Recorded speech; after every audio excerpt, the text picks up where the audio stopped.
What up, everybody? This is allhiphop.com. Your man, Jigsaw, Chuck Creekmur. I'm here with the legend, the Grammy Award winning, the OG of the OGs.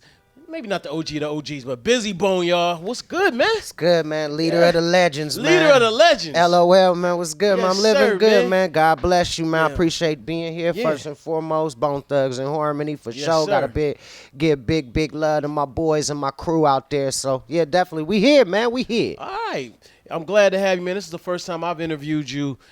We've interviewed you on All Hip Hop a lot of times. We interviewed you earlier this year. Yeah, shout out to my man Percy out there.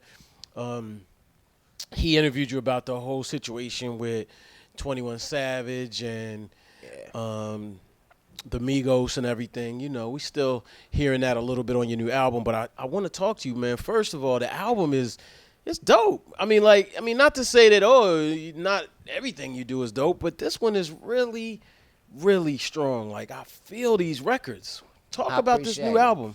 The new album, I think it's a combination of all my work that I've done beforehand, like all the just seeking for the perfect song, seeking for the perfect record, and I finally, along with my guy Blaze, found a real sound that I could just fuck with for the next 3-4 years and let it grow, but still have that bass. So I appreciate that. We work really, really hard, and yeah, man, we here Super now. soulful. Like, I mean, you guys have always been soulful. Bone Thugs, I mean, y'all known for the harmonizing.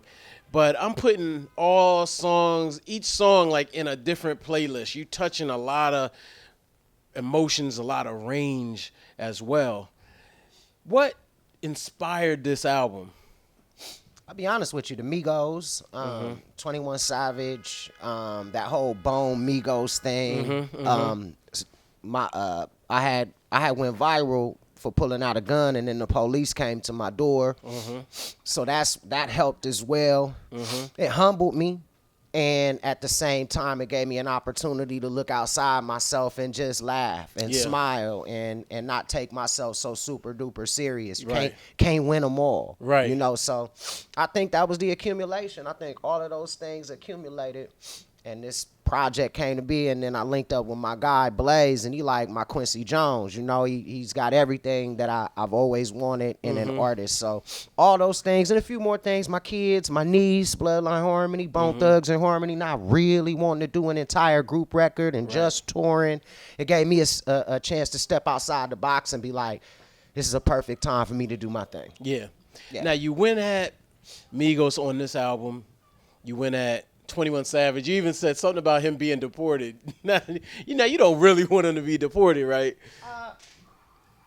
I think it's all in good fun. I don't think that he will get deported or me wanting him. Nah, I don't have a desire for him to be that. But what I do think on his behalf, but I really can't tell the man what to do, is if he does go back, he'll be the biggest motherfucking star in his own joint. Now, that would be something I would say, on a legendary status, on an elder status, or even just peak level. You know what I'm saying? So, yeah, but, nah, I ain't. Right. Yeah, and Migos, we all know the issue, but can you speak on it from your perspective, just exactly what the issue was for the record? Well, I mean, shit, the Migos, first of all, I talked about the Migos on Facebook and talked to Big Boy about, you better recognize your friends. Yeah. But it was more in fun. It was more in play. I got a little backlash from it from the hood in L.A. That got squashed by my niggas, of course, my team, and then I guess they said something else. And then Lazy had said something. And when he said it, he didn't say it in no happy way. Yeah. He didn't say it like, he said it like, y'all need to watch y'all mouth. Yeah. He got offended. He was feeling some certain kind of way. So, I mean, he put out a song.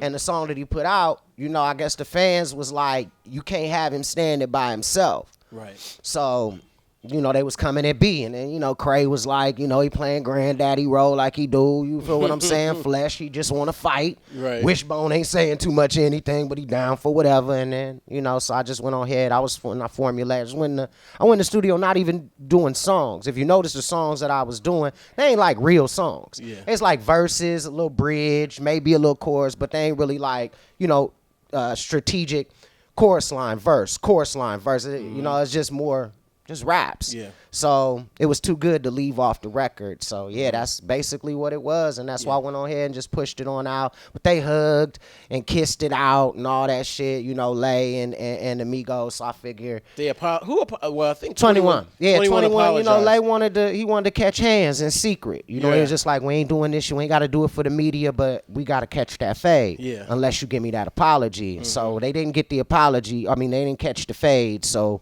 I guess they got the apology because I know my guys. Yeah. I know my guys. Right. For real. Now, to pull a shotgun out on live was probably the most, I don't even know, flagrant moment probably of that year, 2018. That was was that this year or last year? That was last year. That was It last 2018. year, right before Christmas time, Right. or right after Christmas Right. time. That's when I went crazy. What? Now, you just letting everybody know how real it is with you. But do you regret the move? I mean, it went viral. It was funny for some people, but for people that know, it really was not that funny because you know it could go south quick. I mean, well, only thing that really could have happened was when the police did come to my door, they had seen, well, shit, it's my gun. Yeah. It was a gift from my father-in-law. Mm-hmm. So I was just, I was a little tipsy, feeling myself. Mm-hmm. You know, I'm really not from this generation, so I'm not really learning from any of the mistakes. I'm just being my goddamn self. And, sometimes you get a little tipsy, you do dumb shit. Yeah. You feel me? So I definitely know it was some dumb shit. But they kind of took it and said I was threatening this person or threatening that person. But really, it was just talking shit. Yeah. Basically, Right. a little too tipsy talking shit. It wasn't for the purpose of, like everybody, like when I look back on it, that's why I was a little embarrassed because it wasn't a plan. It wasn't like, okay, so I'm going to do this, go viral. It wasn't that. So I naturally was a little embarrassed just because this was a real moment. So that's just how I look at it, and I balance it out and just keep it pushing. I can't be perfect. I've been trying my best to get there, but you're going to slip, stumble, bust your knee up, scrape your toe, etc. So that's basically what it is. There you go. Life. There you go. Now, you really showed battle skills, though. Like, the flow was different on Carbon Monoxide. That was right, the clone, right? Yes, Carbon sir. Monoxide. Yeah, the single, yeah. The single Carbon Monoxide. Yes, sir. Not the album. But the flow was crazy on that joint. Like, it was really, wasn't no harmonizing, no sing-song. It was like boom, boom, boom. I thought you might want to do URL or something. Get up there with Smack and them. Well, I did a verse. I'm a fan of battle rap because I came up in battle, and like if you know anything about hip hop in, let's just say the '90s, the very very early '90s. I've been battling since the '80s though, so I could take it a little further back to my city. Yeah. But if you know anything about rap, it wasn't always I want to be big and famous. This is not what the base of hip hop. That's why it's so different now. Make your assumptions how you want. But when it was about hip-hop, it was just battle rapping. You did it because you knew how to do it. And then the recognition of people, whether it was at school or at the park or at the rec center or however you got down, YMCA, however you got down. I know I got down to rec centers, YMCAs. So that's what it was at first. So it's never left me. And my guys have always known me as the battle rapper. So that shit is just, lyricism has always been in me. And I just thought it was befitting for me to come back like that. Yeah. BG, I'm a Naki fan. I hit you with one of these combinations, have you going through complications, and then I do my Takashi dance. So, that's what I was on, and I felt like, I want the people to hear this shit. It's not real fast. It ain't not trying to clout chase, so I'm just really just fucking niggas up. Right, no doubt, Yes, doubt. What are your thoughts on the young generation? Because it was a whole conversation that pitted the older generation, so to speak, against the younger generation. And it almost turned negative across the board. I think the conversation was always there. And I do think that this was one of the pivotal moments of an established artist or group of artists that said something, because everybody else was so afraid because, the new generation got this motherfucking wall of security up. And their wall of security is Splickadash. And so and Moolah. And the older artists don't really have like that anymore, or misused it. or not. So they're immediately scared to say anything to not look like poor or broke, because that's the young niggas. That's a shot. They say that's a shot. Right. That ain't that whole OG, old head, bowing down as soon as you see somebody. That shit, it ain't all, that ain't respect or not with maybe one or two, but mostly it's a shot. You know what I mean? And the older generation feel that. So I felt like it was important for me. You know, I got my shit together, so I'm finna get it on. Let's get it on. Right. You know, and I feel like it was a voice, you know, and then everything else started coming out, the whole kiss my feet and y'all should be kissing my feet and, you know, oh, head, I respect the OGs, but it's our time. Look, this ain't sports. Ain't nobody broke their goddamn leg and can't run no more. This is music, my man. So that don't count here. It's the wrong subject matter content here, like in this business. So we salty because Pac ain't here now. We ain't happy that he died young. So our mental state is a little different.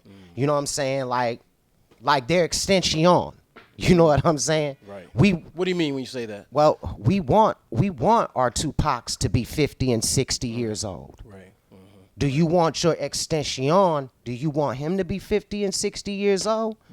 But that's their peer or their generation. So they're gonna pick him up. But it's fuck everybody else, you know, so they can plow on, you know, because hip hop has always been about motherfucking talent and always been about ingenuity, skills, and shit like that. With what we have now, what the kids love, doesn't take all that ingenuity. You know what I'm saying? So it's a block up, like, you know, it's just a block. Like, we still trying to keep this mediocre shit in style, so we gonna call you motherfuckers old and put that on these motherfuckers' heads. Because if we don't, then our entire wave and all our money stops. So basically that. Well, one of the things I've always been somewhat critical about hip hop these days is that it is simple. It is very easy to process.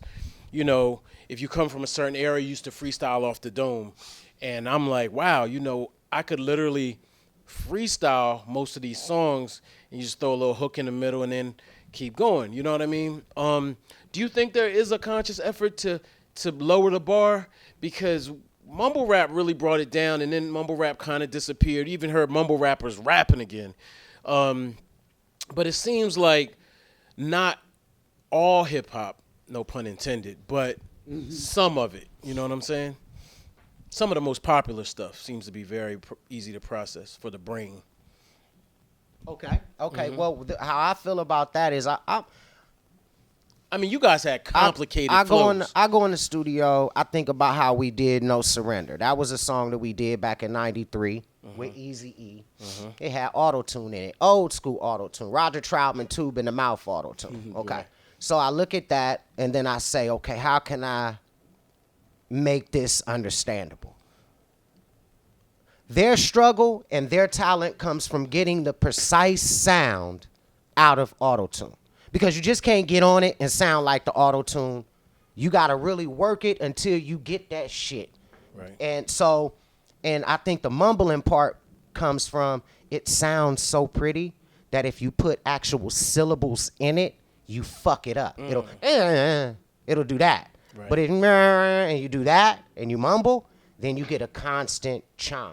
So that's when I studied this shit. So I think that it has its own mastery. It has its own art form to its own self. Gotcha. But so I look at it in that way. But yes, everything I believe has work that it takes to do. It takes work to do it. Right now, what's so in right now? Nonchalantly putting a song down. Just rapping like you're not interested, but it sounds catchy. Right. That's what's in. You know what I'm saying? Not shouting anybody out or fucking anybody up, but that's what's in. So okay. Now, one of my favorite songs on the album is What Eazy Told Me. And at the end of that record, you say, I'm still important. I want to talk about the whole record, but at the end of it, you said that. Can you speak on what made you say that? What made you throw that in there? It almost felt out of place from the record. It's a smooth, heartfelt record. Well, I wanted that to be more of an outro, and that had a lot to do with my production. At first, we only had 2 verses on it, and it just ended like as a ode to Eazy-E. But my guy had found something I had done on the track before we put the chorus on there. And he was like, I got to do something with it. So we brought the strings out in it. And it's some straight orchestra shit. Yeah. Now, the reason why I said that lyric was really plain and simple. I've always been an inspiring person since I told my story. Kidnapped, found by John Walsh, you know, in a foster home, getting out of that, making it with my guys. And so, you know, that's who I am, you know. So I've always put myself in a position to, like, speak for, you know, like disenfranchised or people going through some shit or whatever. So that whole line, that one sentence, bitch, I am still important, it was just for everyone that follows what I'm doing and that I inspire to just really understand that within themselves, you know? Because I don't want to ever be, I want to put myself on the chopping block and put myself in a vulnerable position, even when I think on an elevated level, so we can always relate with each other. You feel me? And I hope that people would do that with me. Okay. So talk about the song itself, what Eazy taught me, man, told me, what Eazy told me. Yeah, man. And I remember what Eazy said. Yeah. Talk about it, and what did he tell you? Well, I mean, he told me a lot.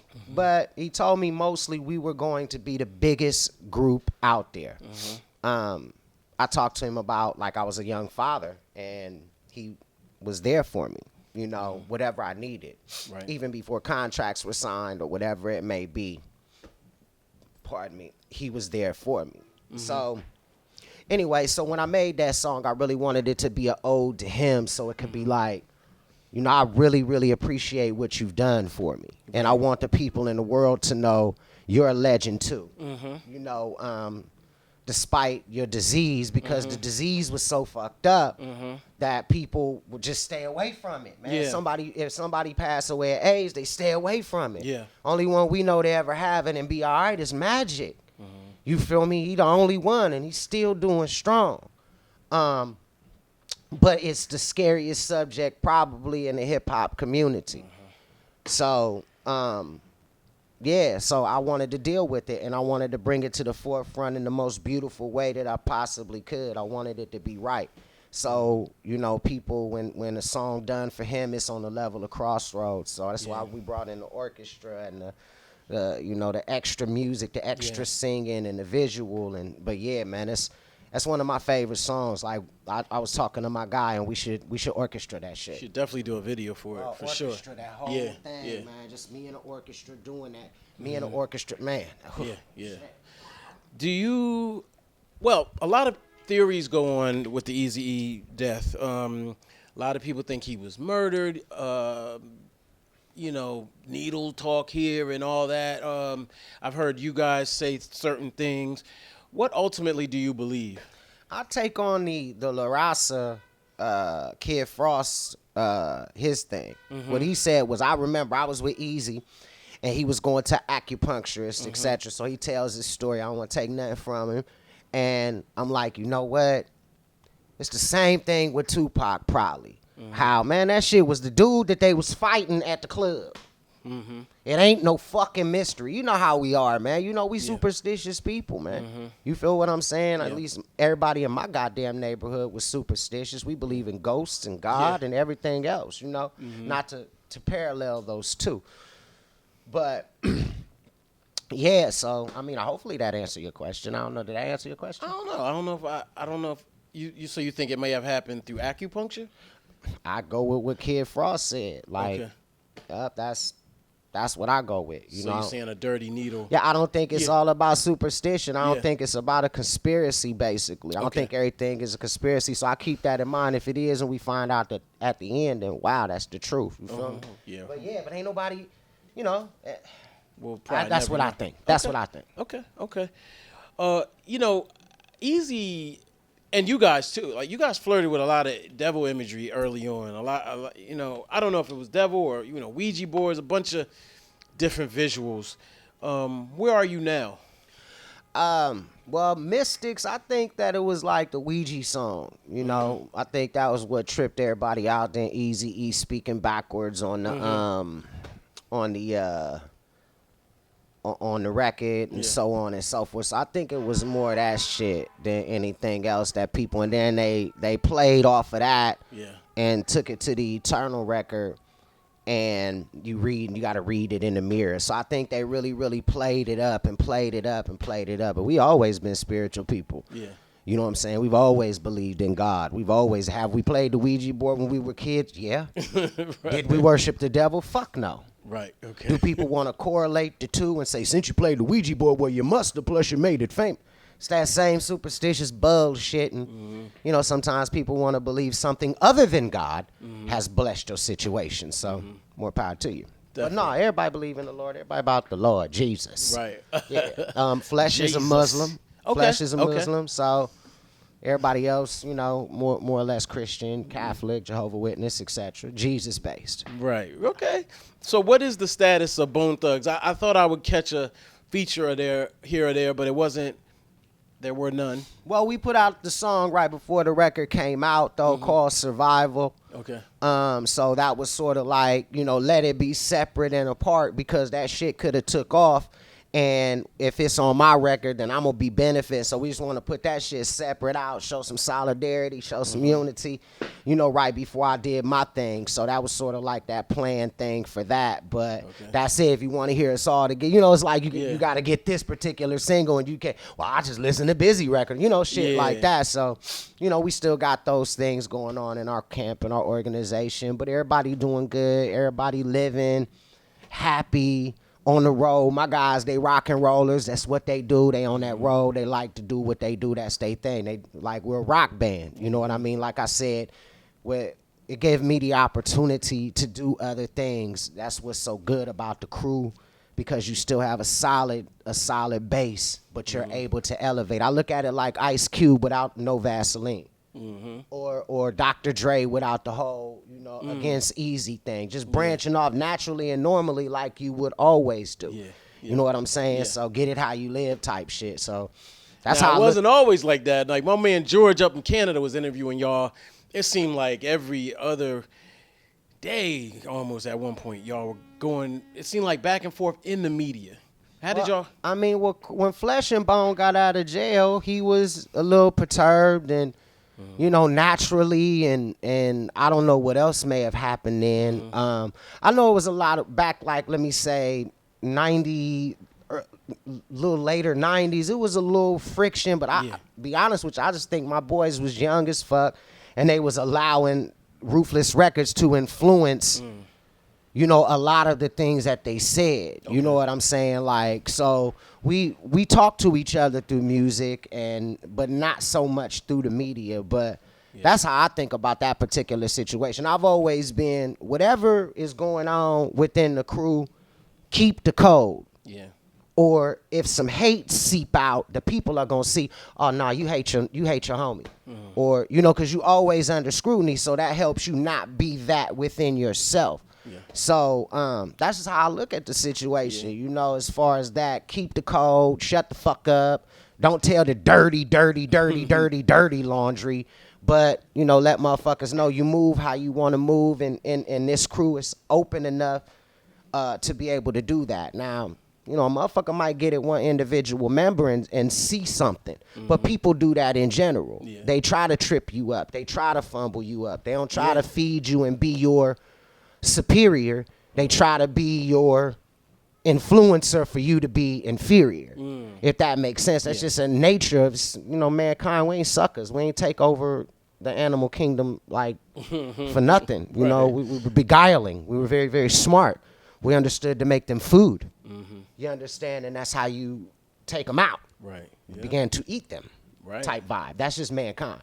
But yeah, so I look at it like that. I understand those kind of things, so I kind of know how to deal with my people. You know. Okay. Now your personal life has stabilized a bit. Where are you now? Oh my goodness. Yeah. Well, I got my children. They all getting older. I found love 3.5, 4 years ago. And I started a vlogging about my love, and, you know, we had a child.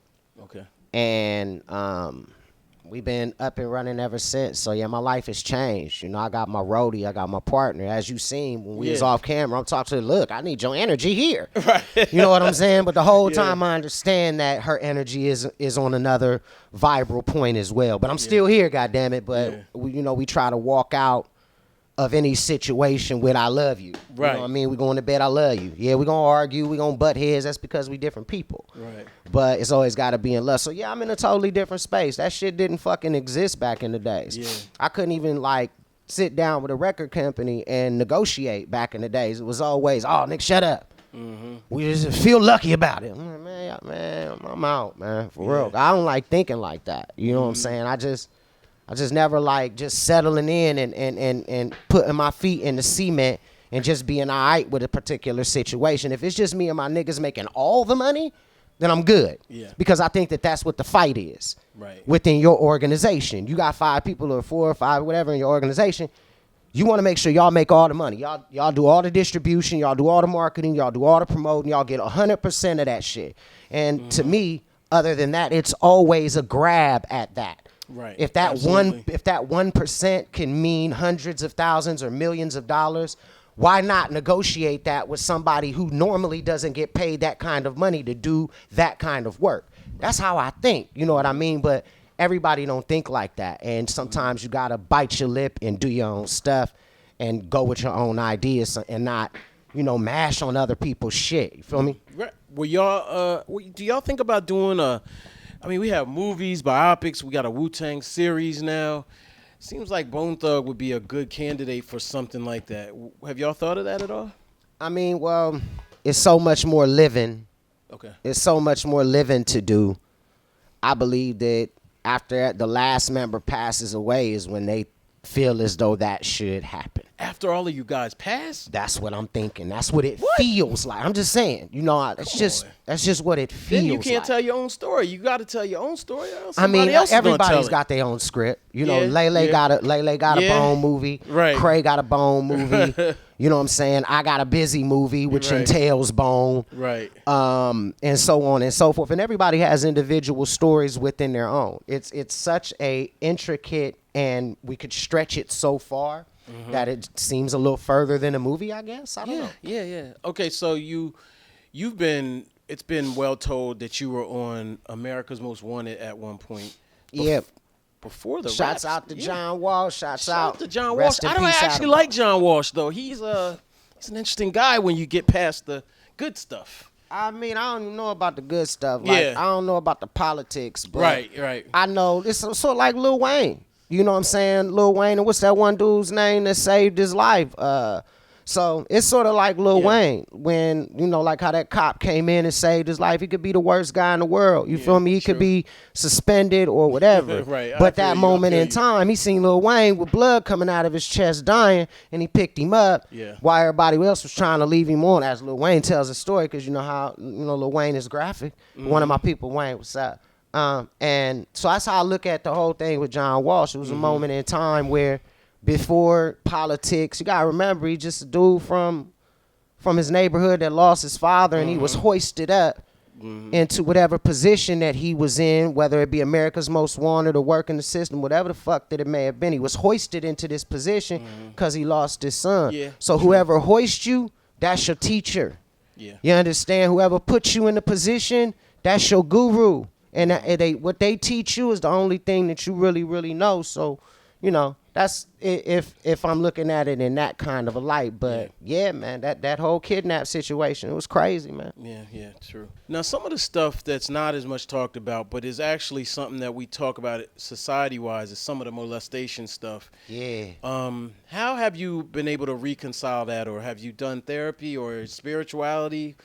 How did you get past that? Because I know that affects a lot of people in their relationships, with everything, really. Well, I'll be honest with you. I got therapy really, really, really early. And that's why it was so easy for me to talk about.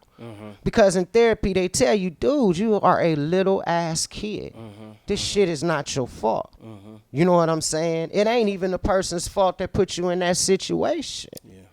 It's the person's fault who did it, or the kid's fault who did it. Right. And whatever that motherfucking kid was going through within its life, it went in through with its life. Yeah. You know what I'm saying? So it's more like that. You know what I mean? But yeah, like when I was in a foster home, I say around 9 years old, I went to counseling for 2 years. And we just talked about everything and shit. You know, shit happened when 6 years old. Yeah.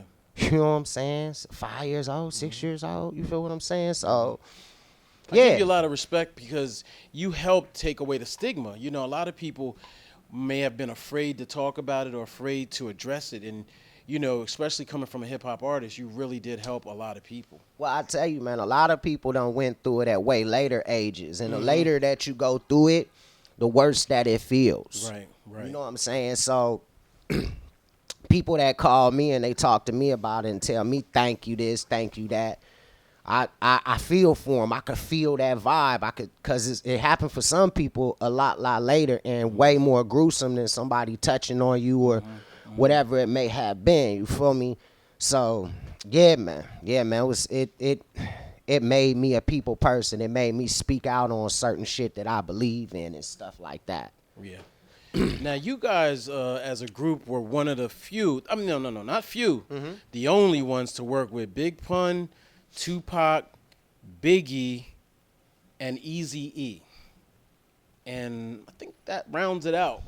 Well, I mean, yeah, we have, I guess, the ones that passed away. Yeah. If we just I mean, of course. That. Well, Pun, too. Can't forget about Big Pun. I thought I said Pun. I didn't say Pun? No, you said Easy, Pac, and Big, right? No, I said 4 people. Oh, okay, cool. Yep, Right. Big Pun. Yeah, Big Pun. That's, I mean, he's one of my favorites there you for go. sure. Yeah, There you go. Yeah, absolutely. Dead in the Middle of Little Italy. You know what I mean? Yeah, all his that. son pretty dope, too. Oh, yeah, Chris Rivers. Shout Yeah, out to him. pretty He's dope. been in here. Yeah. Yeah, for sure. I mean, I don't know what the question is, but I mean, to me, that just, it really says a lot about your versatility and the respect that people have from you. You know, these guys all come from different coasts, different places, you know what I mean? All revered as the greatest, you know, of all time. Hell yeah. I mean, you know each name that's said, that's pretty much the Mount Rushmore hip-hop right there. That's Get the real West talk. Coast, got the legend, and, you know, Pac, East, West, and then, of course, Pun, you know, like, and, of course, Big. So, yeah, man, it's definitely, it's always an honor and a blessing. And like I was saying earlier, you want to see them older because when I think about it, we talking 28. Yeah. Was Pun 28, right? Yeah. 28, 24, 25. I think about when I was 28, 24, and 25. And I think about now, how much living I've done from then till now. Yeah. Man, you just really want those people to have been able to experience that. Just as a hip-hop artist, to just watch them evolve because they made us all better. You know what I'm saying? Pac made me better. Big made me better. E made me better. Right. Like, wow, you know what I'm saying? And of course, Pun made me better. You know what I'm saying? So, all right, so now that we mentioned the Mount Rushmore, but I gotta ask you, you know, when I get the guys who are lyric, you know, like, you know, the lyricists, I love to hear who their top 5 dead or alive was. I mean, we started the whole top 5 dead or alive, by the way, everybody out there, and it's grown into a whole new thing. So I gotta ask you, like, who are your top 5 dead or alive, you know, or your influences, the people that most impacted you? And that doesn't have to be Eazy-E. I'll say most impacted me and who I consider dope as fuck. And I'll try not to go with the same. Everybody got the Pac. Everybody got the Big. Everybody got the Pun. Everybody got that over there. I'm just going to step outside of the normal box real quick. And I'm going to say most impact in my life. DOC. Okay. No one can do it better. Rakim for sure. Okay, that's the God. Dana Dane. I got, okay. Well, all right, go ahead. Tretch, okay.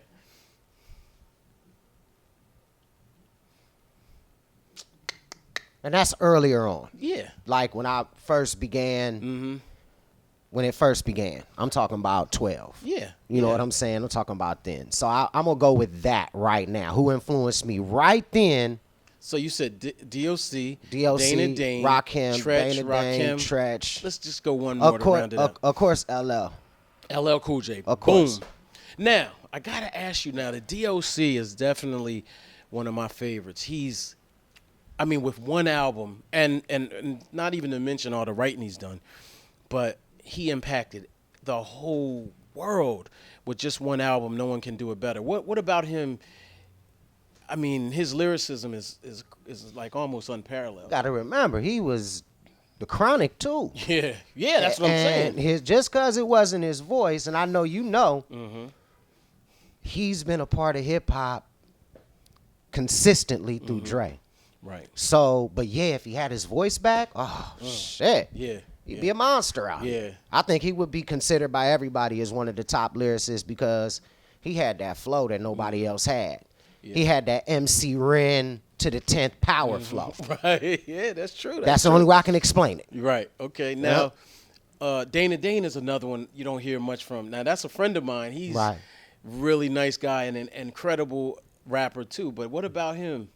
I mean, I probably listened to him for about 8-9 months straight with the radio on my ear. So he made the most impact along with Rakim.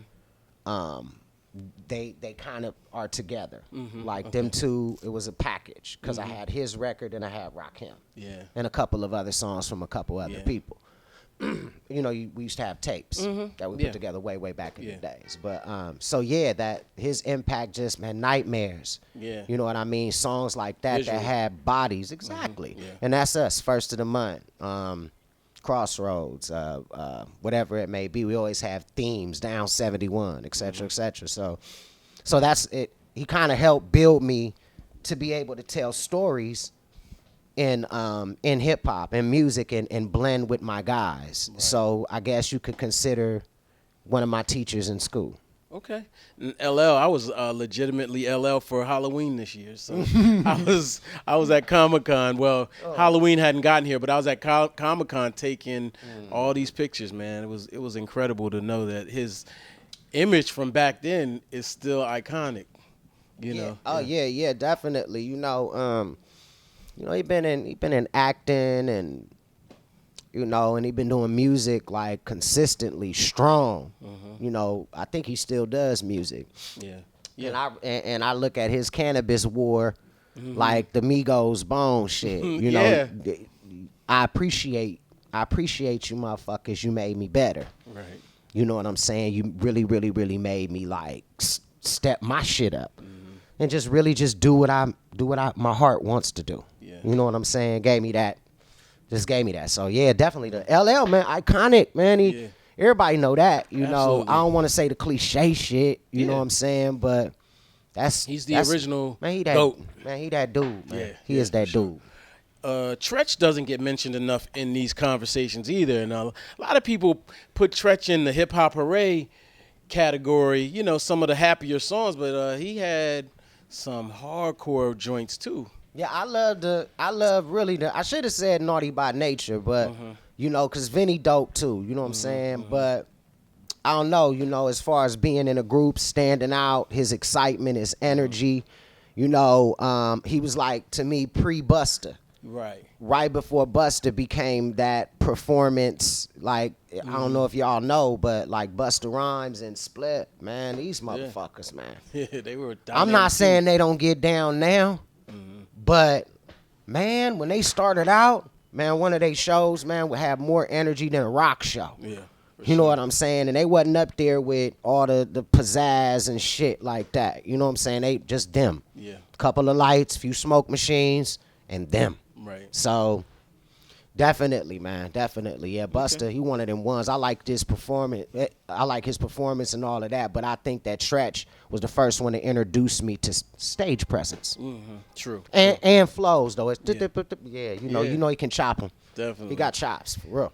Now, the Midwest is an interesting space in hip-hop. You know, a lot of talk of West Coast, East Coast. When you guys started to emerge here on the East Coast, we saw Twista, we saw Crucial Conflict.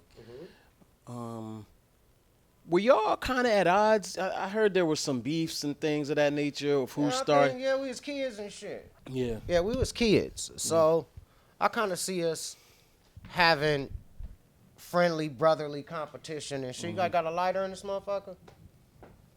I can see us having friendly competition and shit like that. As far as that goes, I could definitely see that. My man, thank you. Pardon me, ladies and gentlemen. Smoke break. but, Go ahead. but yeah, I could definitely see it being that. But I think that come from youth. I think it was a little bit of friendly competition, not so friendly sometimes. There was a little bit of stuff that went on, but everybody done really squashed that shit, really dapped up, really hugged up and shit, and did shows together. So, but yeah, it was a little something going on. Oh yeah, the energy was real. Okay. What do you feel is the legacy of Midwest? Do y'all feel like underrated? I mean, we had Twista in here, and I mean, let's be real. Like, Twista is definitely like, from a pure lyricism point of view, I mean, he's like top 5. Yeah, I mean, Twista crazy. Yeah, he's ridiculous. No, he's crazy. But he definitely doesn't get the respect from a broad swath of the public. I think because it's looked at sort of like how mumble rap is when you rap fast like that. Okay. Up until everybody is fucking doing it. Right. You know what I'm saying? So that's more like a style and not looked at like a serious contender. That's why I still do that battle rap shit. You know what I'm saying? So that's how I think that is right there. Yeah, but Twista is crazy. We got one together, so yeah, he's crazy. Okay. But what about the legacy of the Midwest in general? How do what do you say? It'll always be Motown. It'll always be that. And then from Motown, I think that's how we emerged. I think after Motown, here comes Bone Thugs and Harmony. Here comes Twista. Here comes Eminem. Here comes Krucial Konflict. Here comes this one. Here comes that one. Here comes Kid Cudi. Here comes MGK. And I think that it all springs from Motown. Now, really, Ohio players. And because Ohio in general didn't have too many motherfuckers, Levert, Ohio players, OJs. It was just a few of them. They didn't always scream Ohio. Right. So the day and the time of putting your city on, your region on or whatnot, that was more of a hip-hop type thing. So I think that's the only thing that makes that shit different out of everything the fuck else. But I just think that the Midwest is always best known for Motown. Hip-hop wise, it's got to be... Shit, I hate to toot our own. Shit, it's my boys. So, yeah, Bone Thugs and Harmony, and I think that we were like the next out the gate. Right. Okay, so you came out in the era of selling mad records, I don't know how many multi-platinums you did, but it's a lot, right? It's a lot. Yeah, it's a lot. It's a lot, and there's some of them that they didn't even keep score of. They got at least 300,000-400,000 copies that they pressed up in the Bahamas and shit. I already know about that shit. I know about that shit. And now you're in the streaming era, which is less about selling albums and more about selling or streaming songs and things of that sort. I mean, everything's changed. Everything. What's your strategy this time? I mean, you're doing press, which is good. But aside from that, do you have any other particular strategy or concerns or, things you want to do differently? As opposed to the norm. You know what I mean? Again, some of these kids are doing songs under 3 minutes so they can double the streams or... No.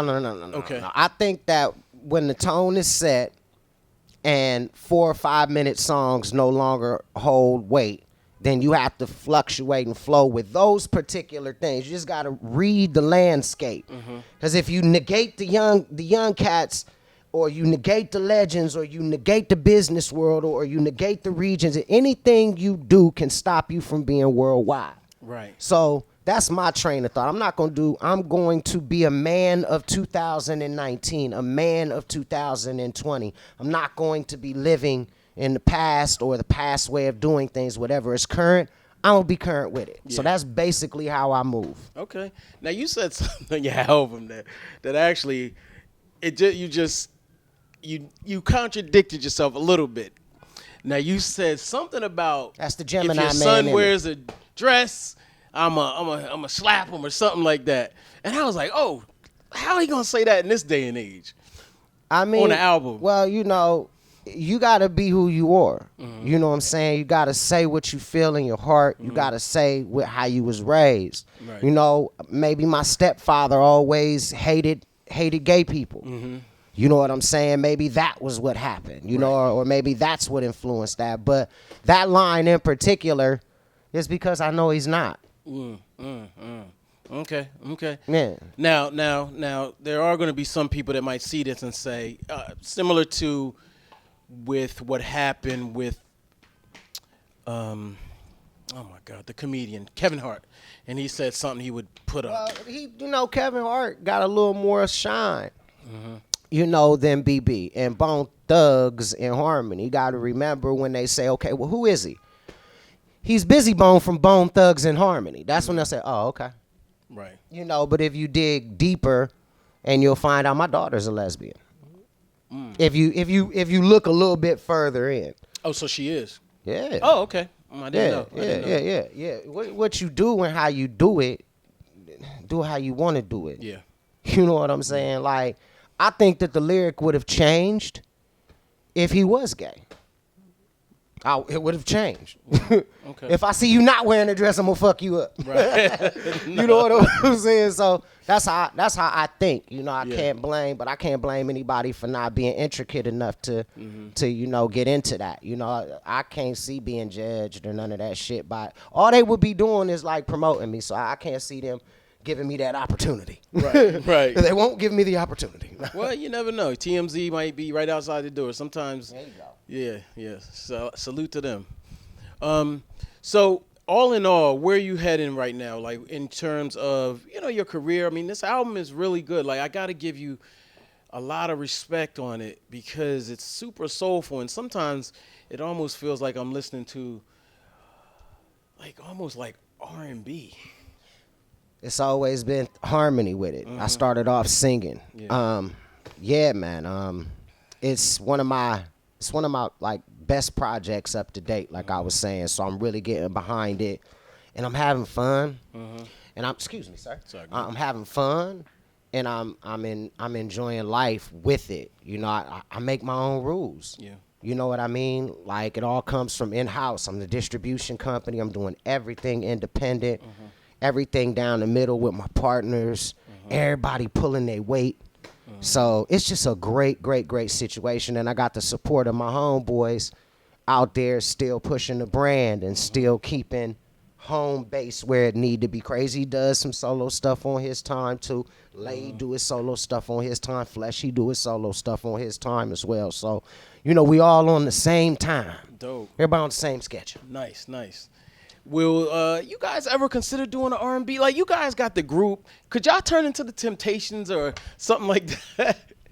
I mean, I know I don't even mean to sound corny, but I seen the Temptations live once, and it was an incredible show, and they were dancing, and I mean, I don't know. Well, Crazy Adult Contemporary is real. Well, Crazy the smooth dude. He the harmonizer. He hold a lot of the alto, the bass vocals and stuff, and harmonies. And everybody play their own particular part. It's like our own brand of harmony. It's called Thugs in Harmony, I think, because everybody's own personality. I'm the energetic one. I'm doing the dance moves on stage. Lay do some dance moves on stage. Cray the cool one. Fleshy the pump one. Wish he keeps the crowd excited, and we all gel together. Everybody got their favorites, And we got a few different things, a few smoke machines and some some lights in the back and shit. So that's more of the format. I think that that's winning, and nobody's really doing that. Okay. So I think that is. I don't see us stepping out of the box and going any further. Yeah. Because it's been working for fucking 27 years. So, True. And that's all the people want. They to this day, come on, B, when you gonna go on the road with the rest of the group and yada yada and so on and so forth. I'm like, so you missed that 9 years, huh? It's because it's like after like them consistent years. But anyway, yeah. So yeah, I don't think we'd never do that. Though. I don't think we'd never go into that direction. Okay. Yo, man, I appreciate you, man. Thank you so much for coming. Thank you. And spending some time with All Hip Hop here at man. WonWorld Studios in New York City. And before you, I want to thank allhiphop.com, for bringing me out here and the respect of interviewing me and giving me time on y'all platform. I really, really appreciate you guys. Keep doing the service to the goddamn community. Thank you as well. Salute, my brother. Salute to you. Yes, sir. And that's all I wanted to say. All right, that's love. Yo, what's good? This is BIZZY Bone from Bone Thugs in Harmony, and y'all are watching, listening to who? All Hip Hop. Yeah. My social medias. MRMCCANE. That's my Instagram, Mr. McCain. I am BIZZY Bone. That's my Facebook. And on YouTube, Jam TV.